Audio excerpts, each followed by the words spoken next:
Hello everyone. Welcome to my channel. Please subscribe and keep watching more details. General Hospital. Michael and Jacinda's steamy hookup sparks life-changing drama in Port Charles. Last we heard, Jacinda was paid off by Nina Reeves, Cynthia Watrose, and Portia Robinson, Brooke Kerr, after drugging Drew with ketamine. Jacinda took off to Australia, and we hadn't seen her again. However, she was name-dropped when Curtis Ashford, Donnell Turner, was trying to find her so he could get Jacinda to come back and make false statements about Drew. Remember, that's what Kai Taylor, Jens Austin Astrup, overheard Curtis and Portia talking about. Curtis was prepared to pay Jacinda to say that Drew took the ketamine recreationally, and those were all lifestyle choices he was making. It was too bad for Curtis, because Drew found Jacinda first and paid her to disappear again. But either Drew didn't pay Jacinda enough to stay away forever, or it could be that Drew is the one who brought her back to town. If you remember, he's been plotting to do whatever he has to do to get Willow Tate, Caitlin McMullen, as kids back to her, especially because Willow told Drew if he did get her kids back in her hands, then Willow will reunite with him. Jacinda working for Drew on GH? Jacinda may be part of that plot. Because out of nowhere, Michael was chatting up Jacinda the Port Charles Grill, and it seemed like some sort of con from the moment she spoke to Michael. First, Jacinda was worried about the cost of her drink, so Michael paid. And then they got to talking. There definitely seemed to be a connection there, a spark between Jacinda and Michael. Then we found out Michael's car was over near Drew's place when the congressman was shot. Tracy Quartermaine, Jane Elliott, told Michael she saw his car when she got to Drew and found him on the ground, shot twice. Tracy advised Michael, "Go get an alibi and don't tell me anything else about what you did the night Drew was shot." The very next day, just out of nowhere, Michael was at General Hospital for routine blood work. Then he saw Lulu Spencer's, Alexa Havens Bruning, article on Drew doing body shots off Jacinda. That's when the light bulb went on.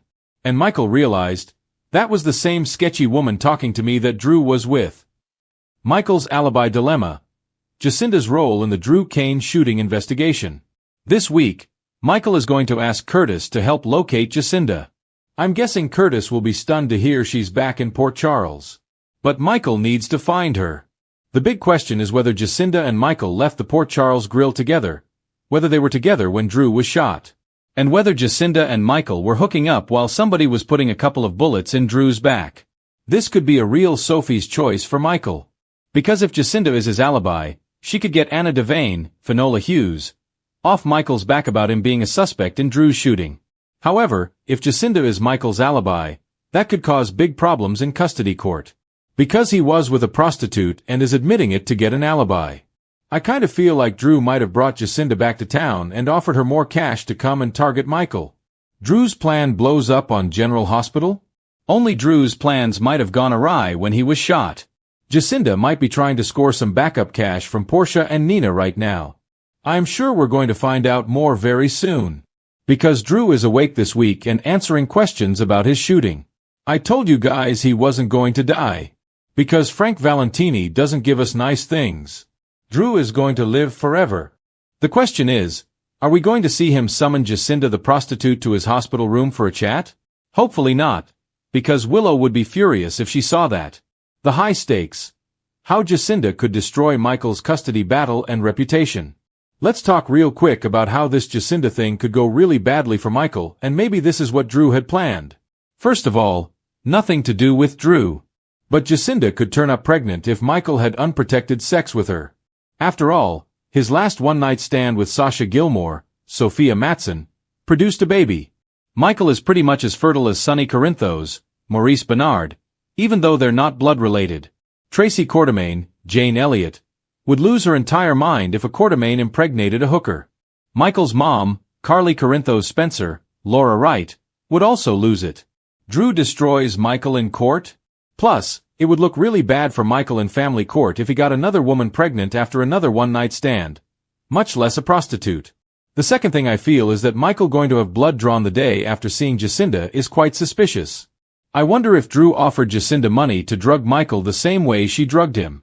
Drew had talked about having Portia tamper with blood tests to make Michael look like a druggie. And Portia fought back. But Drew might have decided to just do the plan with another partner in crime. Then Drew just happened to get shot. Jacinda may be trying to blackmail cash out of Nina and Portia because she thinks Drew won't pay her because he's at death's door. But he's waking up. The third thing to consider is that Michael comes and finds Jacinda asks her to be his alibi to prove that he couldn't have shot Drew. Jacinda could lie and deny Michael's alibi even though she was with him. Jacinda could say she saw Michael at the bar. But he left in plenty of time to go shoot Drew. If Michael can't prove he was with Jacinda, then he's got no alibi. Jacinda lies to the cops? She could even tell Anna that Michael was pressuring her to give a fake alibi. But Jacinda could say she refused. Now that Drew's awake, he may message Jacinda and pay her to not give Michael an alibi. A fourth thing that we could see is that Drew may hire Jacinda to show up to the custody hearing and tell lies about Michael or even truths if he did spend the night with her. We could see Jacinda embellishing and saying that Michael is a regular customer of hers. Jacinda could say, Michael does drugs and uses Jacinda's hooker services frequently. Pretty much anything to make him look unfit as a parent because that could help get Willow's kids back to her, tarnish Michael, and get Drew the woman he wants back. Michael and Jacinda caught on camera? The last thing is Drew might have set it up so Jacinda was seen with Michael at the grill and had someone photograph him with Jacinda to use that in custody court to prove Michael is an unfit parent who hangs out with hookers.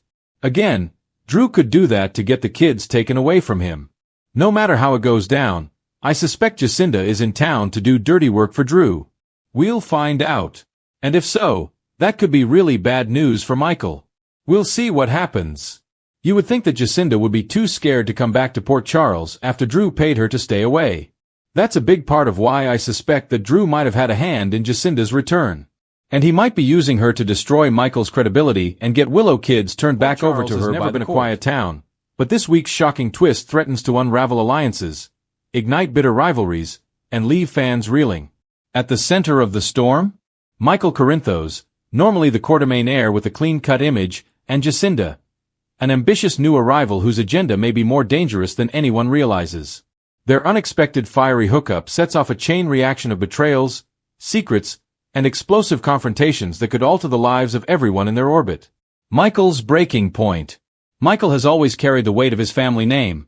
Both Corinthos and Quartermain blood runs through his veins, and with that comes responsibility, loyalty, and constant moral dilemmas. Recently, the pressure has been suffocating. Between his tensions with Carly over how to handle Sonny's unpredictable moves, the Quartermain infighting over ELQ, and the shadow of Nina's manipulation still haunting his marriage to Willow, Michael has been desperate for an escape. Enter Jacinda. Jacinda stormed into Port Charles just months ago, a strikingly confident woman with a mysterious past tied loosely to international finance and corporate espionage. She's been sniffing around ELQ with a suspicious amount of knowledge, and while Ned, Tracy, and Brooke Lynn have all raised red flags, Michael tried to play it cool. That is, until Jacinda offered him something he didn't realize he needed. Freedom. The night that changed everything. What began as a business meeting at the Metro Court Bar quickly spiraled into something else. Michael and Jacinda bonded over whiskey, traded stories of betrayal and sacrifice, and before long, the two shared a fiery kiss. From there, the chemistry proved undeniable.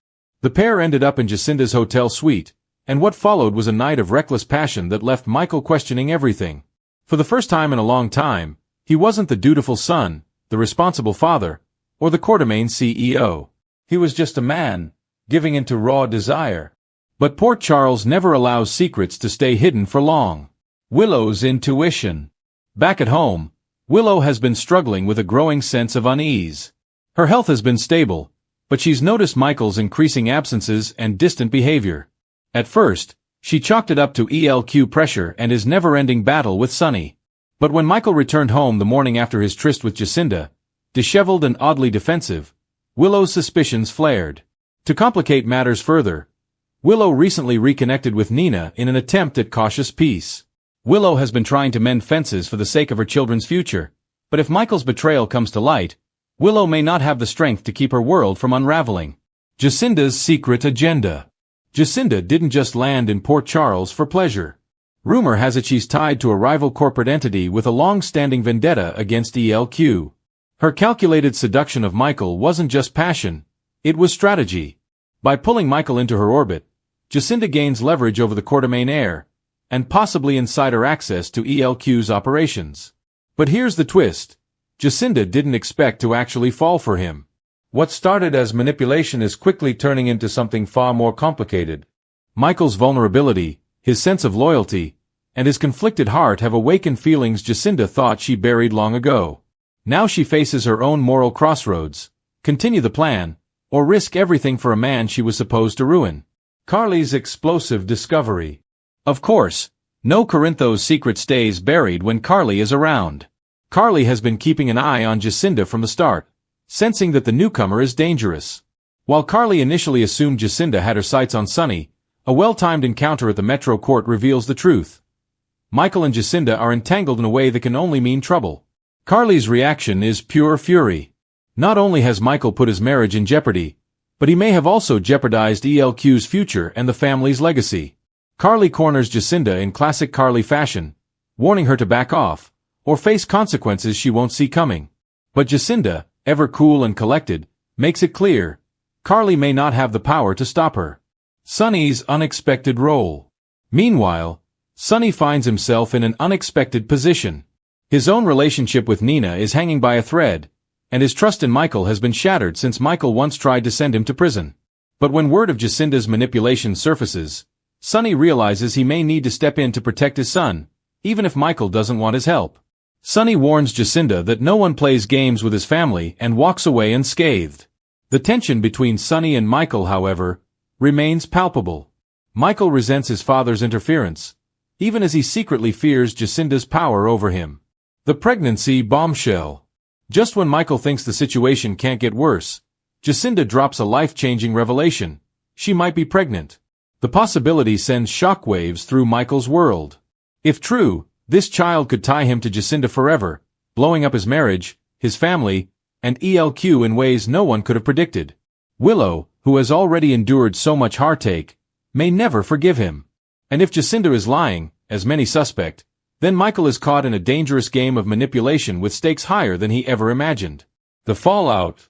Port Charles thrives on scandal, and Michael and Jacinda's steamy hookup promises fall out on every level.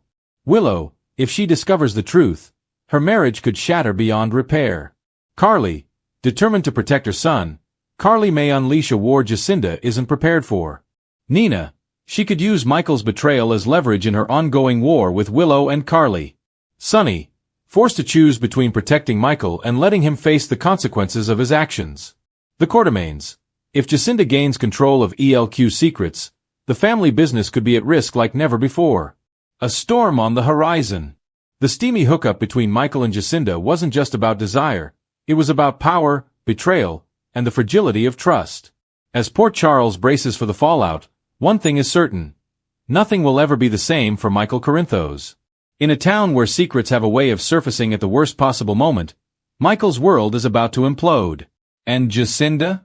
Whether she's carrying his child or carrying out her agenda, her presence guarantees that Port Charles is headed for a storm of epic proportions.